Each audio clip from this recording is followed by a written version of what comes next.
எல்லா ஊர்லயும் பாருங்க, எந்த ஊர்னாலும் போய் பாருங்க, ஊரை காக்கிற அம்மன் கோயில்ல வடக்க வாக்க தான் இருக்கும். பெருந்தெய்வ கோயிலை விட்டுருங்க, மதுரை மீனாட்சி, காஞ்சி காமாட்சி அவங்கள விட்டுருவோம், அவங்கள பெருந்தெய்வங்கள். ஊரை காக்கிற பத்திரகாளி அம்மன், மாரியம்மன் கோயில்லாம் வடக்க வாக்க தான் இருக்கும். ஏன்? அது நம்ம பண்பாட்டு சார், அது ஒரு பண்பாட்டு கூறு. ஏன்னா தமிழகத்திற்கு ஆபத்து என்பது தெற்க இருந்து வராது. ஏன்னா தெற்க 3 புறமும் கடல். ஆபத்து வந்தா வடக்கு இருந்து தான் வரணும் சொல்லி நம்ம முன்னோர்கள் கணிச்சிருக்கான்.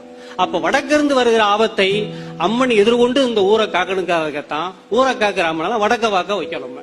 அதனாலதான் அம்மனுக்கு பேரு வடக்கு வாசல்வின்னு பேரு. இப்படி நீங்க வாழ்வின் எந்த நுட்பத்தை எடுத்தாலும் பண்பாட்டிலிருந்து நம்ம பிரிக்க முடியாது. மலைவாழ் மக்கள் எடுத்துக்கிடுவோம், அவங்கள்ட்ட அதிநவீன கருவி இருக்காது, நாகரிகமான மனிதர்களா இருக்க மாட்டாங்க, ஆனா பண்பாட்டுல உயர்ந்திருப்பாங்க. நம்ம நகரத்துக்குள்ள இருப்போம், அதிநவீன கருவி வச்சிருப்போம், நல்லா படிச்சிருப்போம், ஆனா பண்பாடு இல்லாம இருப்போம்.